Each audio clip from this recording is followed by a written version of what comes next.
गुलाम हुसैन, क्या वाकई ये बात दुरुस्त है कि शहबाज शरीफ साहब को अचानक वापस इसीलिए जाना पड़ा कि नवाज शरीफ साहब जो एक सख्त रवैया अपना रहे थे बाजी की इस्टेब्लिशमेंट को लेकर और कुछ जजेस को लेकर, उनको ये पैगाम लेकर जाना पड़ा कि आप ये जो है ये रवैया, ये बयानिया ना अपनाएं, क्योंकि शहबाज शरीफ साहब की सोच बड़ी मुख्तलिफ है। हमें पता है कि उनकी इदारों को लेकर एक मुफाहमाना सोच है और जो मरियम नवाज साहिबा हैं वो भी वहाँ पर है। और क्या ये भी बात दुरुस्त है कि नवाज शरीफ साहब के आने का प्लान भी कुछ आगे पीछे हो रहा है?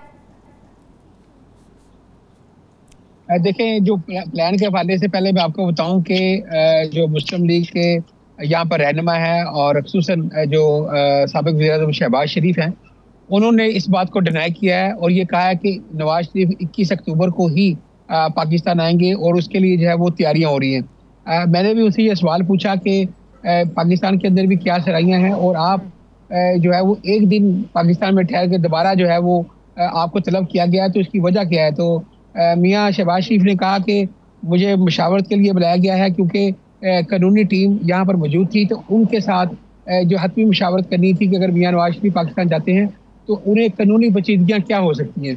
तो वो हमने आज सारा अपना प्लान जो है वर्कआउट कर लिया है और मियाँ नवाज शरीफ जो हैं वो बिल्कुल अकॉर्डिंग टू आवर प्लान 21 क्या बज़ाहिर यही वजह लगती है? कानूनी मामला तो कानूनी टीम ने देखने हैं, जाहिर है शहबाज शरीफ साहब तो उन कानूनी पेचीदगियों को या उन चीज़ों को नहीं डील कर सकते जो कानूनी मामला है, वो तो कानूनी टीम देखती है, या वाकई कुछ ऐसी चीज़ें हैं जिनकी पर्दादारी है? बिल्कुल शादिया, जो आपको लग रहा है बिल्कुल मुझे भी वही लग रहा है कि कानूनी पेचीदगियों के अलावा कोई मसाइल और भी हैं, लेकिन जाहिर है वो मीडिया के सामने उनका तज़किरा नहीं करे। लेकिन हमें ज़राए ने बताया कि अजलास तकरीबन 5 घंटे जो है वो अंदर जारी रहा, जिसके अंदर जो है वो 2-3 मुस्लिम लीग नून के साबिक वफाकी वज़रा भी शामिल थे, जिनके अंदर बरजीश ताहिर भी थे और जो है वो रहील अस्कर थे, उसके अलावा तलाल चौधरी थे, आबद शेर अली थे और यहाँ जो उनके कानूनी मशीन है बैरिस्टर अमजद वली, वो भी वहाँ पर मौजूद थे। तो काफ़ी जो वहाँ पर गुफ्तगू शनीद हुई और जो मैं ये आपको कहूँगा कि एक ढके छुपे अल्फाज के अंदर शहबाज शरीफ की जो हुकूमत थी उसको जो साबिक वफाकी वज़रा उन्होंने तनकीद का निशाना बनाया।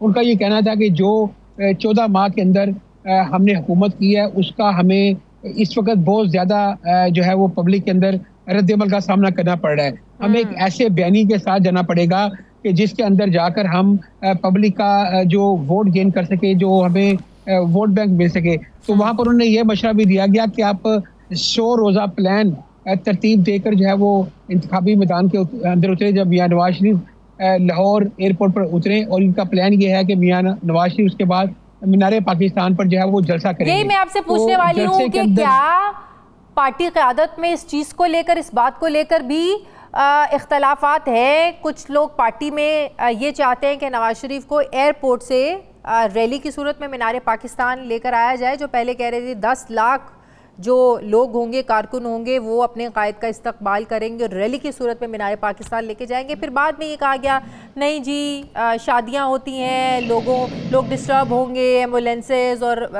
रास्ते ब्लॉक हो जाएंगे, फिर ये उज़र पेश किया गया। क्या इस चीज़ को लेकर भी पार्टी क़यादत में इख्तलाफ हैं? कुछ लोग वाकई ये चाहते हैं कि नवाज शरीफ साहब को रैली की सूरत में मीनारे पाकिस्तान लेकर जाया जाए। बिल्कुल, मैंने जब मुस्लिम लीग की कुछ रहनुमा जो हमारे दोस्त हैं उनसे पूछा इख्तलाफात हैं, तो उन्होंने कहा जी इख्तलाफात नहीं है, ये इख्तलाफ राय है। 2-3 किस्म की राय पार्टी के अंदर पाई जा रही हैं। कुछ लोग ये कह रहे हैं कि मियाँ नवाज शरीफ एयरपोर्ट उतरे, कुछ करीबी लोग उनका इस्तकबाल करें तो वो उसके बाद मीनारे पाकिस्तान आकर जो है वो जलसा करें। लेकिन कुछ ऐसे लोग हैं जैसे जो समझते हैं कि हम इतने बंदे इकट्ठे कर सकते हैं, उनका ये कहना है कि हम जुलूस की सूरत में मियाँ नवाज शरीफ को रैली की सूरत में मीनारे पाकिस्तान लेकर आएँ और वहाँ पर उनका एक खिताब करें, जहाँ वो एक अपना पूरा चार्टर पेश करें कि वो अगर वज़ीर-ए-आज़म बनते हैं, अगर उनकी हुकूमत आती है तो वहाँ को किस तरीके से रिलीफ देंगे। तो ये इख्तलाफ, इसमें अभी तक हतमी फैसला नहीं हो पाया। ये मैं आपको बताऊँ, अभी तक जो है वो ये विंडो ओपन रखी हुई है, उन्होंने बकाया कुछ मामला तय पाए हैं। और लेकिन ये तय है कि 21 अक्टूबर को ही नवाज शरीफ वापस आ रहे हैं, इस प्लान में कोई चेंज नहीं है। इसका ये भी मैं थोड़ी सी आपको बताता हूँ। मियाँ शहबाज शरीफ ने 2 मरतबा कहा कि 21 अक्टूबर को ही मियाँ नवाज शरीफ आएंगे। लेकिन जब एक जर्नलिस्ट ने उनसे ये पूछा कि मियाँ साहब ये बिल्कुल हतमी डेट है, इसके अलावा चेंज नहीं होगी, तो उसके बाद मियां शहबाज शरीफ ने कहा कि इंशाल्लाह 21 अक्टूबर को ही आएंगे। तो हमें तो यही है कि 21 अक्टूबर की डेट दे रहे हैं, लेकिन फिर भी ये मैं आपको बताऊं कि कुछ जो है वो मुस्लिम लीग की रहनुमा ही अंदर की बात वो ये बता रहे हैं कि हो सकता है कि आखिरी दिनों के अंदर आकर इसके अंदर तब्दीली भी आ सकती है। और तब्दीली आने की वजह है कानूनी मसाइल ही हैं, कानूनी पेचीदगियां ही हो सकती हैं। बिल्कुल कानूनी पेचीदगियां भी हो सकती हैं, और ये भी हो सकता है कि जो लोग ये समझ रहे हैं कि मियां नवाज शरीफ जब पाकिस्तान आएंगे तो उन्हें बिल्कुल किसी किस्म का कानूनी मसाइल का सामना नहीं करना पड़ेगा, लेकिन दूसरा तबका ऐसा भी मौजूद है कि जो ये कहता है कि अगर ये कानूनी मसाइल हल किए बगैर मियां नवाज शरीफ आते हैं तो ये एक तासर उभर जाएगा कि इनकी जो है वो एक डील हो चुकी है जिसके नतीजे में आए हैं। तो इसलिए वो डील का तासर भी नहीं चाहते कि डील का तासर आए, तो इसलिए जो है वो मुस्लिम लीग नून इस हवाले से मैं कहूँगा कि मकबसे का शिकार है कि इसको किस तरीके से टैकल किया जाए कि डील का तासर भी ना जाए और हम जो है वो पाकिस्तान आकर जो है वो अपनी सियासत में भी हिस्सा लें। जी बहुत बहुत शुक्रिया। मुश्तरका मफादात काउंसिल ने जब नई मरदमशुमारी की मंजूरी दी तो ये बात उसी वक्त वाज़े हो गई थी कि अवाम इंतखाबात नई हल्का बंदियों के बाद ही होंगे। इलेक्शन कमीशन हल्का बंदियों में अब मसरूफ़ है और इसी वक्त को सामने रखकर इलेक्शन कमीशन ने आम इंतखाबात जनवरी के आखिरी हफ्ते में करवाने का ऐलान किया है। इलेक्शन कमीशन के ऐलान के बाद ये चहमगोइयाँ तो दम तोड़ गई हैं कि पाकिस्तान में 6 महीने या 1 साल तक इलेक्शन नहीं होंगे।